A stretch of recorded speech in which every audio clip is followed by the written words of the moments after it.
अस्सलाम वालेकुम दोस्तों, आज मैं आपके लिए शहद से बनने वाली एक बहुत ज़बरदस्त रेमेडी लेके हाज़िर हुई हूँ जो यकीनन ईद की तैयारियों में आपके लिए बहुत मुआवन साबित होगी। तो हमें चाहिए शहद और 2 अदद हमें चाहिए एवियन के कैप्सूल और साथ में हमें चाहिए 1 अदद लेमन।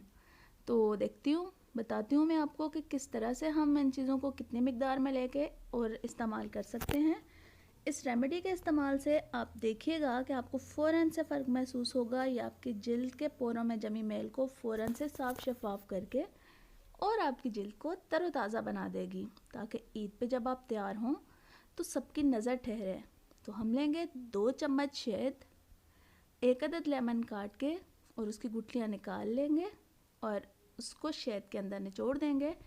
1 लेमन का रस हमने 2 चम्मच शहद के अंदर शामिल कर देना है और लेमन के रस के साथ ही एवियन के कैप्सूल लेकर और उनको काट कर एक कोने से काट लें और उनका ऑयल जो है तो वो आप शामिल कर लें शहद और लेमन के साथ। दोनों कैप्सूल का ऑयल शामिल करके और उसको अच्छे से मिक्स कर दें चम्मच की मदद से।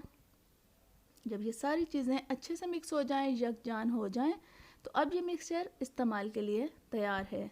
अब इसे इस्तेमाल किस तरह से करना है, एक कॉटन का कपड़ा लें और उसमें आइस क्यूब रखें। आइस क्यूब के साथ जहाँ पे आपने चेहरे पे या हाथों पे या पाँव पे इस्तेमाल करना हो वहाँ पे आपने 2 से 3 मिनट बर्फ़ की टकोर करनी है और उसके बाद उंगलियों की मदद से ये वाला मिक्सचर आपने अपनी जिल्द पर लगा लेना है।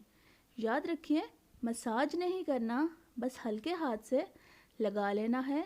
10 से 15 मिनट में ये बिल्कुल सूख जाएगा। फिर आप ठंडे पानी से अपनी जिल्द को धो लीजिए। आप देखिएगा पोरों में जमा हुआ जो भी मैल कुचैल होगा बिल्कुल साफ़ हो जाएगा। तो बताइए कैसी लगी आज की रेमेडी। मेरी वीडियो को लाइक करना और मेरे चैनल को ज़रूर सब्सक्राइब